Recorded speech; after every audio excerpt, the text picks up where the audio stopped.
యాదాద్రికి MMTS రైలు కోసం భక్తులు ఎన్నో ఏళ్లుగా ఎదురుచూస్తున్నారు. దీనిపై ఇప్పటివరకు ముందడుగు పడలేదు. యాదాద్రి వరకు ఎంఎంటీఎస్ వేస్తే యాదగిరి లక్ష్మీనరసింహస్వామి దర్శనానికి వెళ్లే భక్తులకే కాకుండా సామాన్య ప్రజలకు కూడా మేలు కలుగుతుంది. దీంతో ఈ పరిసర ప్రాంత ప్రజలు ఎన్నో ఏళ్లుగా ఈ ప్రాజెక్టు కోసం ఆశగా ఎదురుచూస్తున్నారు. ఇక వారి కల సాకారమయ్యే తరుణం వచ్చేసింది.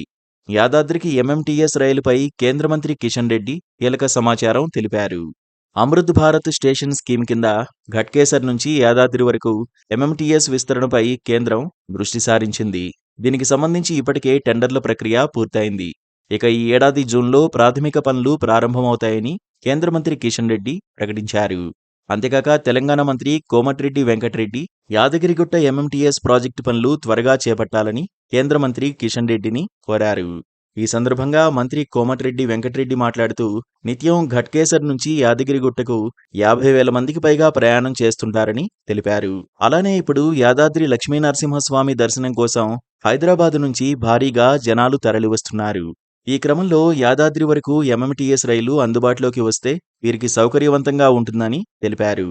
అంతేగాక ఎంఎంటీఎస్ షటిల్ సర్వీసులు ప్రారంభించాలని, అందుకు అవసరమైన స్థల సేకరణకు రాష్ట్ర ప్రభుత్వం సహకరిస్తుందని ఈ సందర్భంగా మంత్రి కోమటిరెడ్డి స్పష్టం చేశారు. సికింద్రాబాద్ నుంచి యాదాద్రి వరకు ఎంఎంటీఎస్ సేవలు అందుబాటులోకి వస్తే ప్రయాణ సమయం, ఖర్చు కూడా చాలా వరకు తగ్గుతుంది.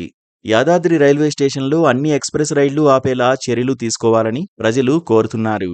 ఎంఎంటీఎస్ అందుబాటులోకి వస్తే సికింద్రాబాద్ నుంచి ఒకరికి 20 రూపాయలు మాత్రమే చెల్లించి కేవలం 45 నుంచి 60 నిమిషాల వ్యవధిలో యాదాద్రి చేరుకోవచ్చు.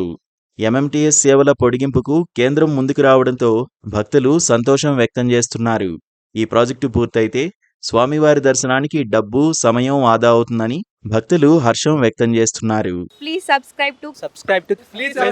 Please subscribe to KTV Telugu. KTV